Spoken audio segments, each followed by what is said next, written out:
बिस्मिल्लाहिर्रहमानिर्रहीम। आज हम अपने इस वीडियो में पीपीटी जो है वो डिस्कस करेंगे।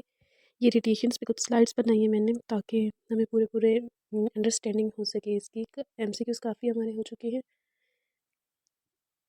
टॉपिक है radiations in medicine and radiation physical therapy. Radiations हैं क्या? Radiation is an energy in the form of electromagnetic waves or particular matter travelling in the air. Radiation हम सबको पता है एनर्जी की एक फॉर्म है। इलेक्ट्रोमैग्नेटिक वेव्स होती हैं जो कि एयर में ट्रैवल करती हैं। रेडियो एक्टिविटी, अब इसी से रिलेटेड ही एक टर्म यूज़ होती है रेडियो एक्टिविटी। और हम सबको पता है रेडियो एक्टिविटी या रेडियो एक्टिव आइसोटोप्स कौन से होते हैं। जो हमारे पास अनस्टेबल आइटम्स होते हैं उनसे रेडिएशंस एमिट होती हैं, तो उसको हम कहते हैं रेडियो एक्टिविटी। प्रॉपर डेफिनेशन देखेंगे इसमें। If a nucleus is unstable for any reason it will emit and absorb particles.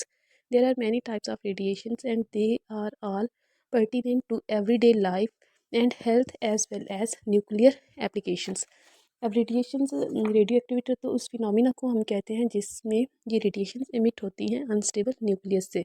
लेकिन ये जो रेडिएशंस एमिट होती हैं ये डिफरेंट टाइप्स की होती हैं और ये हमारी डेली लाइफ में यूज़ होती हैं, हेल्थ में भी और न्यूक्लियर फिजिक्स में भी। आयनाइजेशन क्या है? Ionising radiation is produced by unstable items. अभी रेडियो एक्टिविटी में हमने देखा है कि जो रेडिएशन से एमिट होती है वो डिफरेंट टाइप्स की हैं और फर्दर हमने देखा है कि उसके हमारे एवरीडे लाइफ में बेनिफिट्स भी हैं। तो ये जो रेडिएशंस एमिट होती हैं वो आयनाइजिंग रेडिएशंस होती हैं जो फर्दर आयनाइजेशंस कराती हैं। Ionizing radiation is produced by unstable atoms. Unstable atoms differ from stable atoms because they have an excess of energy और मास आर बोथ। अगर हम डिफ्रेंशिएट करें स्टेबल एटम और अनस्टेबल, तो अनस्टेबल में क्या होता है, एनर्जी ज़्यादा होती है, मैथ ज़्यादा होता है, या फिर ये दोनों चीज़ें एट अ टाइम ज़्यादा हो सकती हैं। लेकिन स्टेबल एटम में हमें ऐसा कुछ नहीं मिलता, तो उससे रेडिएशंस भी इमिट नहीं होती। अब ये रेडिएशंस क्यों इमिट करते हैं अनस्टेबल एटम्स? ताकि ये भी स्टेबल हो जाए। जब एक्सेसिव एनर्जी है, मैथ है, या ये दोनों चीज़ें जो इनके पास हैं वो एक्सेस एमिट करके स्टेबलाइजेशन की तरफ जाते हैं। Unstable atoms are said to be radioactive in order to reach stability. These atoms give off or emit the excess energy or mass. These emissions are called radiations. अब ये जो process है जिसमें radiations emit हो रही है, इस emission of radiation को रेज को हम कहते हैं रेडिएशन। एमिशन ऑफ रेज ही असल में हमारे पास रेडिएशंस होती हैं। नेक्स्ट है हमारे पास इलेक्ट्रोमैग्नेटिक स्पेक्ट्रम। अब ये जो स्पेक्ट्रम है ये वेवलेंथ की बेस पे और फ्रीक्वेंसी की बेस पे डिफरेंट रेडिएशंस को अरेंज किया जाता है। अगर हम इसको देखें तो सबसे पीक पे जो है, सबसे ज़्यादा जिनकी हमें पेनिट्रेशन मिलती है, फ्रीक्वेंसी मिलती है, वो है गैमा रेज़, फिर है एक्स रेज़ और अल्ट्रावायलेट रेज़। फिर विजिबल लाइट आ जाएगी, इंफ्रारेड रेज़ हैं, माइक्रोवेव्स हैं, रेडियो वेव्स हैं, और फिर वेरी लो फ्रीक्वेंसी वेव्स आ जाती हैं या फिर एक्सट्रीमली लो फ्रीक्वेंसी वेव्स आ जाती हैं। तो इसके फिर दो में डिवाइड किया गया है। जो अपर हाफ है वो हमारे पास आयनाइजिंग रेडिएशंस है जो थोड़े से लाइट ब्लू कलर से है, और जो वाइट कलर में है वो हमारे पास सारी नॉन आयनाइजिंग रेडिएशंस है। अगर हम आयनाइजिंग रेडिएशंस को देखें तो इसमें क्या चीज़ें हैं, हमारे पास गैमा रेज हैं, एक्स रेज हैं और अल्ट्रावायलेट रेडिएशंस हैं। X rays about 1 billion hertz can penetrate the body and damage the internal organ and tissues by damaged important molecules like DNA. This is called ionization. अभी ये चीज़ हम ऊपर भी देख चुके हैं कि आयनाइजेशन कहते हैं किसको है, वो रेज जो कि चेंज प्रोड्यूस करती हैं, आयनाइजेशन काज करते हैं, उनको हम कहते हैं आयनाइजिंग रेडिएशंस। और बाकी जो है विजिबल रेज है, इंफ्रारेड है, या इसमें अल्ट्रावायलेट भी हमारे पास आ जाती है। तो ये डिफरेंट सोर्सेज हैं। टाइप्स ऑफ रेडिएशन हमारे पास दो हैं, वही आयनाइजिंग रेडिएशंस और नॉन आयनाइजिंग रेडिएशंस। अगर हम इनको कंपेयर करें, ionizing versus non ionizing radiations. Ionizing radiation higher energy electromagnetic waves, gamma or heavy particles beta and alpha, high enough energy to pull electrons from orbit. तो जब ये electrons को पुल करेंगे तो उस आइटम की क्या हो जाएगी, आयनाइजेशन हो जाएगी, giving rise to ions and free radicals. तो जब ये इलेक्ट्रॉन ऑर्बिट से वही वहाँ से रिमूव करेंगे तो इसके रिजल्ट में या तो आयन प्रोड्यूस होगा या फिर फ्री रेडिकल होगा। नॉन आयनाइजिंग रेडिएशन में क्या होती है, उसी के अपोजिट हो जाएगा। वहाँ पे हाई एनर्जी थी, यहाँ पे लो एनर्जी इलेक्ट्रोमैग्नेटिक वेव्स है। Not enough energy to pull electron from the orbit, उनके पास तो हाई एनर्जी थी जिसकी वजह से वो इलेक्ट्रॉन पुल कर रहे थे ऑर्बिट से, लेकिन इनके पास एनर्जी नहीं है, तो ये इलेक्ट्रॉन भी रिमूव नहीं कर सकेंगे एक्सटर्नल ऑर्बिट से। तो इसलिए ये नॉन आयनाइजिंग रेडिएशंस हैं। आयनाइजिंग रेडिएशंस और radiation is said to be ionizing when it has enough energy to eject one or more electron from the atom or molecules in the irradiated medium. This is the case of alpha and beta radiations as well as of electromagnetic radiations such as gamma radiations, X-rays, and some ultraviolet rays. Visible or infrared light are not, nor are microwaves or radio waves. तो इसमें वही सारी radiations का जिक्र कर दिया गया है जो कि आयनाइजिंग रेडिएशंस हैं। नीचे डायग्राम में हमें फ्रीक्वेंसी की बेस पे ये अरेंज्ड मिल रही हैं। सबसे ज़्यादा किसकी है? अल्फ़ा की। फिर आ जाते हैं हमारे पास बीटा पार्टिकल्स, इसके बाद है gamma rays, gamma particles, X rays, UV rays, इसके बाद विजिबल लाइट है और इंफ्रारेड है जो कि हमारे पास नॉन आयनाइजिंग है। Primary types of ionising radiations, primary types में हमारे पास अल्फ़ा पार्टिकल है, बीटा पार्टिकल्स हैं, गैमा रेज या फिर जिनको हम फोटॉन्स भी कहते हैं, एक्स रेज ये भी फोटॉन्स ही होते हैं, और neutrons. Example of non ionising radiation, इसमें हमारे पास है visible light, microwaves, radio waves, video display terminals और लेज़र्स, ये सारी नॉन आयनाइजिंग हैं। Other man made sources of non ionising radiation, ये डिफरेंट इस इमेज में हमें दिखाए गए हैं जो कि नॉन आयनाइजिंग रेडिएशंस प्रोड्यूस करते हैं। अब ये एक इमेज है जिसमें एक्सपोजर को कंपेयर किया हुआ है नेचुरल सोर्सेज की वजह से जो एक्सपोजर होता है और जो ह्यूमन एक्टिविटीज़ की वजह से एक्सपोजर होता है। लेफ़्ट साइड पे है जो रेडॉन की वजह से है, नेचुरल सोर्स है 55% एक्सपोजर। इनसाइड ह्यूमन बॉडी जो है वो 11% है, रॉक्स एंड सॉयल का 8% है और कॉस्मिक का 8%। Exposure due to human activities, इसमें मेडिकल, डेंटल, एक्सरेज जो कि डिफरेंट इन्वेस्टिगेशंस में ये रेडिएशन यूज़ होती हैं, वो टोटल कितने हैं? 11%। न्यूक्लियर मेडिसिन हैं जैसे ये न्यूक्लियाइड्स यूज़ होते हैं, रेडियो आइसोटोप्स, डायग्नोस्टिक पर्पज़ के लिए भी और ट्रीटमेंट के लिए भी, ये टोटल 4% है। कंज्यूमर प्रोडक्ट है हमारे पास 3% और इससे के अलावा जो है वो लेस देन 1% है। Acute dose red effect, red इसमें हमारे पास यूनिट है डोज का, रेडिएशन डोज जो हम देते हैं। अगर तो 0 to 25 रेड रेडिएशंस हैं तो no observable effect. 25 to 50 rad अगर हमने रेडिएशन डोज दी है तो माइनर टेम्परेरी ब्लड चेंजेस होंगे। 50 to 100 रेड अगर डोज होगी तो पॉसिबल नोजिया, वॉमिटिंग और रिड्यूस्ड WBCs। जब भी WBCs कम होंगे तो उस पर्सन की इम्यूनिटी कम हो जाएगी, क्योंकि WBCs ही मेन सेल्स होते हैं जो कि हमारे इम्यून सिस्टम को स्ट्रॉन्ग बनाते हैं। इसके बाद अगर हम 150 से 300 तक एक्सपोजर कर रही हैं रेडिएशन डोज का, तो नोजिया, वॉमिटिंग और जो WBCs है ये और सीवियर हो जाएंगे। डायरिया भी हो सकता है, मेलेज, ओवरऑल वीकनेस को कहते हैं, जनरलाइज्ड वीकनेस को कहते हैं, और लॉस ऑफ एपिटाइट भी मिल सकती है। 300 से 500 तक ये सारी सिम्टम्स, इसमें diarrhoea, मेलेज, loss of appetite, vomiting, nausea, WBCs ये और ज़्यादा सीवियर हो जाएंगी और डेथ भी काज हो सकती है, हेमरेजिंग भी हो सकती है या फिर डेपिलेशन। अगर तो हमारे पास मोर देन 500 से ज़्यादा हो गई, मोर देन 500 रेड से ज़्यादा की डोज हमने दे दी, तो फिर symptoms appear immediately, then death has to occur, तो फ़ौरन से डेथ हो जाएगी। हेल्थ इफ़ेक्ट्स है, जनरलाइजेशन है, biological effects due to the ionizing process that destroy the capacity for cell reproduction और डिवीजन और काजेज सेल म्यूटेशन। अब अगर हम देखें हमारी बॉडी में सेल पे क्या इफ़ेक्ट हो सकते हैं, दो तरह की हैं। एक तो जो सेल की डिवीजन कैपेसिटी होती है वो डिस्ट्रॉय हो जाएगी, इसकी वजह से सेल रिप्रोड्यूस नहीं हो सकेगा। और सेकंड चीज़ क्या है, सेल के अंदर म्यूटेशन हो जाएगी। सेल के अंदर न्यूक्लियस होते हैं और न्यूक्लियस में DNA होता है, तो उसमें जीन्स होती हैं, तो वो म्यूटेशन उनमें हो जाएगी, चेंज आ जाएगा। A given total dose will cause more damage if receive in a shorter time period. तो इसमें हम क्या, कैसे इसको कंट्रोल करेंगे, हम उसका टाइम ड्यूरेशन ही कम कर देंगे।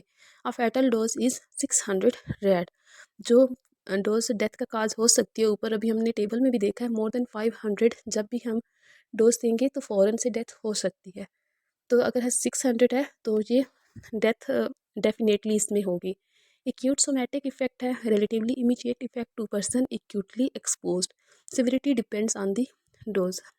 Death usually result from damage to bone marrow और इंटेस्टाइनल वॉल।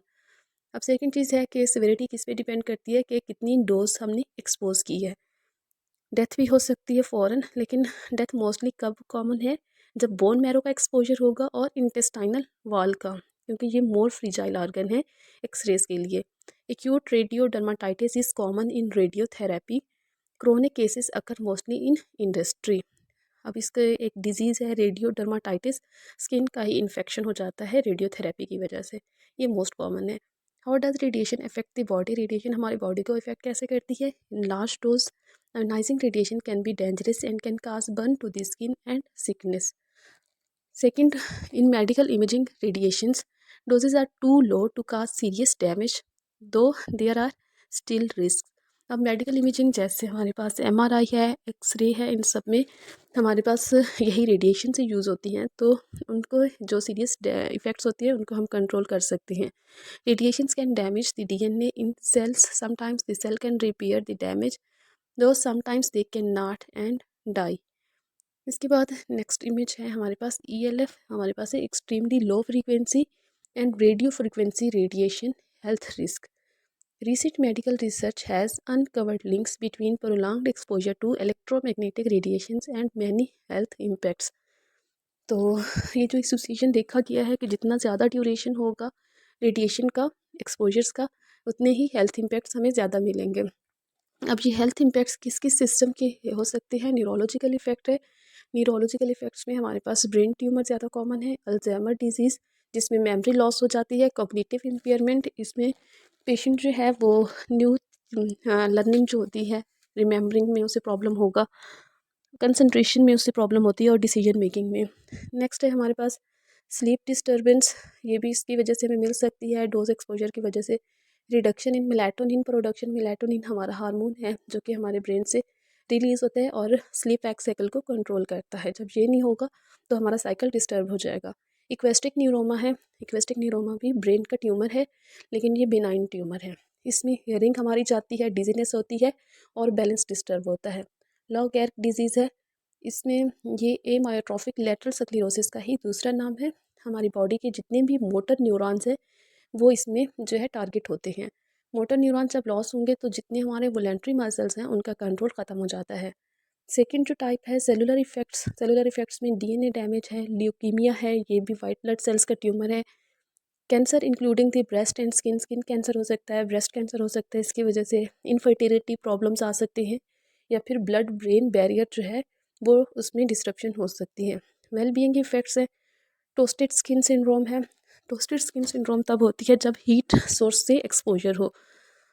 सेकेंड है इलेक्ट्रोमैग्नेटिक सेंसिटिविटी, ये भी ज़्यादा हो जाती है। सब लिमिनल स्ट्रेस हो जाता है। सब लिमिनल स्ट्रेस एक थ्रेशोल्ड होता है, अगर तो उससे ज़्यादा स्ट्रेस हो जाए उसे कहते हैं the reduction of blood and oxygen flow to the vital organs.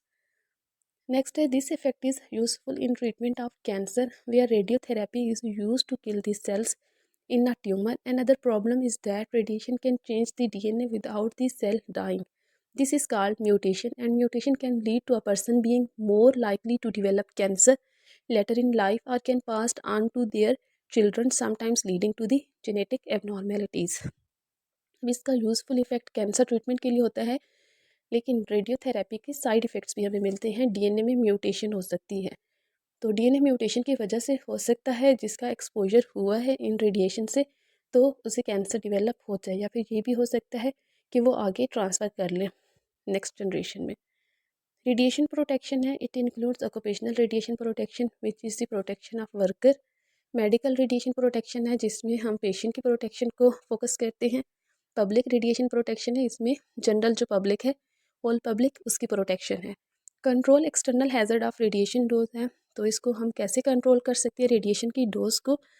First point जो है टाइम है, reducing the time of N exposure reduces the effective dose proportionally. जितना कम टाइम होगा उतना ही जो एक्सपोजर टाइम है या उसके जो साइड इफ़ेक्ट्स हैं वो कम होंगे।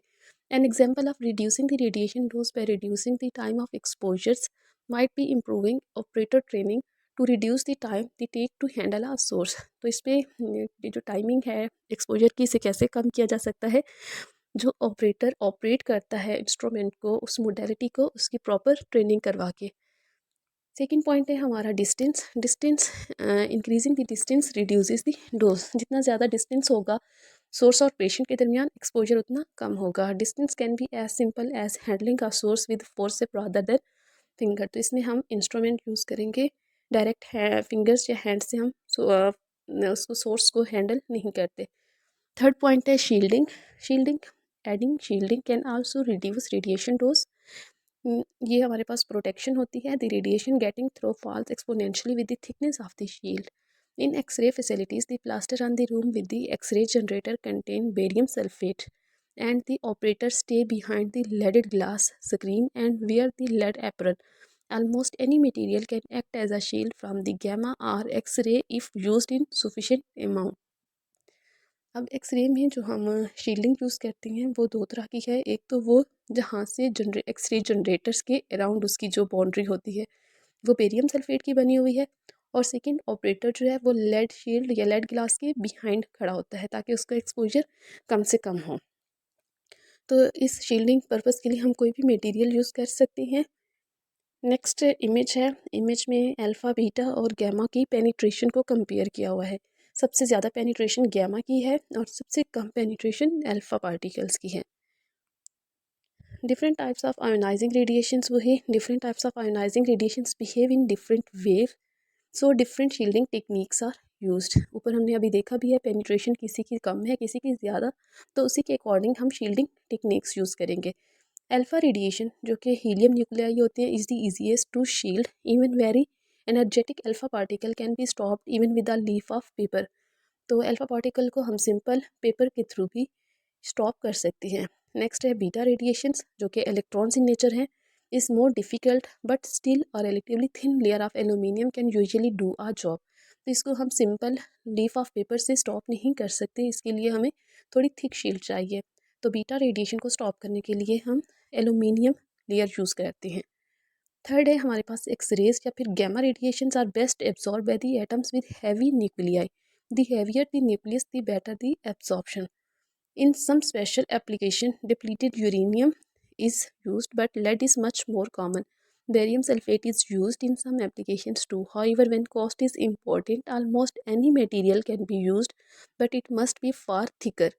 Most nuclear reactors use thick concrete shield to create a bioshield with a thin water-cooled layer of lead on the inside to protect the porous concrete from the coolant inside. इससे ऊपर भी हमने एक slide में अभी discuss किया था कि एक्सरे जनरेटर के अराउंड क्या होता है हमारे पास सल्फेट होता है, बेरियम सल्फेट, और जो ऑपरेटर होता है वो लेड एप्रन यूज़ करता है, लेड ग्लास यूज़ करता है, क्योंकि इसकी पेनिट्रेशन पावर बहुत ज़्यादा है एक्सरेज की भी और गैमा रेडिएशंस की। कोई भी मटेरियल इस पर्पज़ के लिए यूज़ हो सकता है, लेकिन इसमें हम क्या करते हैं जिसकी जितनी ज़्यादा पेनिट्रेशन होगी तो वो मटेरियल हम उतना ही थिक यूज़ करेंगे ताकि जो शील्डिंग इफेक्ट है वो प्रॉपर हमें अचीव हो सके। Different types of ionizing radiations. Ultraviolet radiation is ionizing, but it is not penetrating, so it can be shielded by thin opaque layers such as sunscreen, clothing, protective eyewear. Protection from UV is simpler than for other forms of radiation above, so it is often considered separately. अब fourth type है हमारे पास radiation की, वो है ultraviolet radiation, और हमें पता है अल्ट्रावायलेट रेडिएशन हमें सनलाइट से भी मिलती है।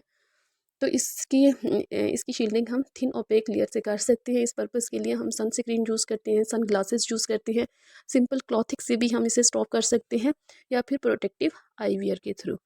4 major ways to reduce the radiations. अभी हमने डिस्कस किए हैं किस किस वे से हम रेडिएशन के एक्सपोजर को मिनिमाइज़ करते हैं। सबसे पहले तो था टाइम कम करेंगे, ड्यूरेशन एक्सपोजर। सेकंड था हमारे पास डिस्टेंस, डिस्टेंस हम ज़्यादा कर देंगे। थर्ड था शील्डिंग, और फोर्थ है हमारे पास अमाउंट, कि हम क्वांटिटी भी कम कर देंगे, क्वांटिटी को कंट्रोल करेंगे।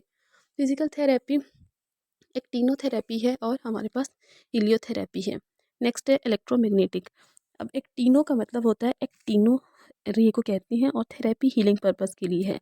इसमें हम अनकाउंटेबल मेडिसिन देते हैं ताकि जो डिजीज़ है, स्पेशली इसमें स्किन डिजीज़ होती है, उसको हम सनलाइट के थ्रू ही ट्रीट करते हैं।